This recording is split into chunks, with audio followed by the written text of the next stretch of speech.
Welcome everyone to question number 16, uncommon character, from the topic hashing in Geek for Geeks Constitute Coding Interview Questions. Have a quick look at it and we'll be discussing the meaning and approach behind it. Before that, don't forget to subscribe our channel. If you have an extra email IDs, please do subscribe and support. And if you have any doubt, just leave a comment down below. We will be very quick to respond. Now let us continue to the discussion of the question. In this question, there are two variables given, a and b, and we have to find the uncommon character. By uncommon character, whatever element is not present inside a or b, we have to return that element as a output, and that output should be in a ascending order of the characters. For example, if you compare g and g, it is present in both, so we don't need that. We only want those elements which are not present in both of them. Okay, if both elements are present in each of them, then we're going to cancel that.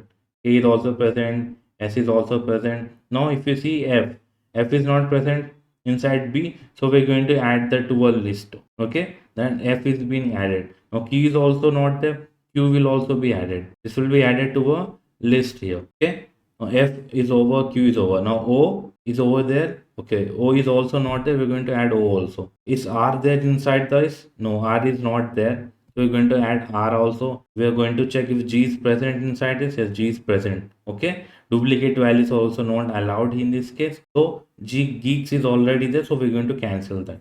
Okay. Now FOR is over. G is already present. So that's it. FOR is the only elements that are not present in both of the arrays. Now let's come to the B here. We have already added Q. Now let's check for UIZ. UIZ is also not present inside A. So we're going to add UIZ. Okay, this is the final list that we got. And remember, I told we have to sort that list. After sorting that list, we will get F, I, O, Q, R, U, and Z. Okay, remember this is in the list format, and we have to convert this list using the join operator. If we use the dot join operator, and let us call this as L, we are going to use dot join and L variable here. So that will join all the characters and it will concatenate in the format of string. Then we get FIO QRUZ as a final value. That will be our output for this question. I hope you have understood the meaning and also the approach to it. If you have understood, it is good. If you have still doubt, let's go to the coding part. After seeing that, it will be more clear. Now we're inside the coding part of this question in Geek4Geeks website. Now let us see what is happening inside this code. We are taking set of A and set of B because we can use the set operations here.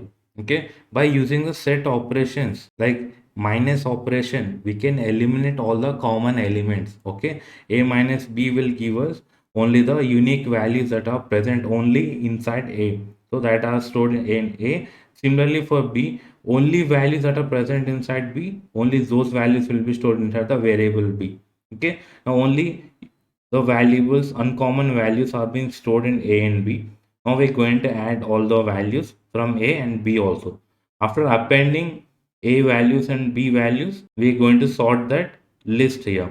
Okay, after sorting, now we have to check if the length is equal to 0 or not. If it is 0, then that means there is no uncommon element present. In that case, we will be returning -1. If length is greater than 0, then that means elements are present and we're going to join those elements using the dot join operator. Okay, and this will be our final output. I hope everyone has understood till this part. If you like the video, give us a like and also subscribe if you have any extra email IDs and support us. Thank you for watching till the end.